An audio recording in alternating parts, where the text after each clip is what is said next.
In front of me is the LENOVO Tab K11E, and today I would like to show you how you can turn on or turn off location.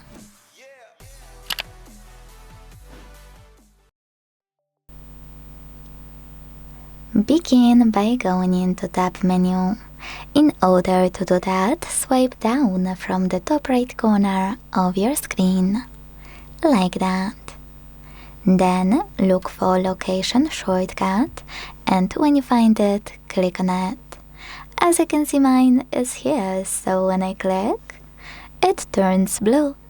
That means that location is now enabled, but you can always disable it by clicking on blue shortcut until it's gray.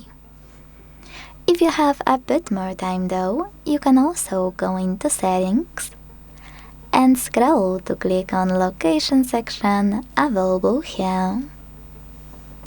Then use this switcher next to use location to turn it on or switch it off.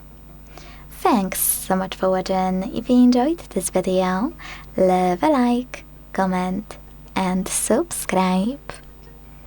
Bye!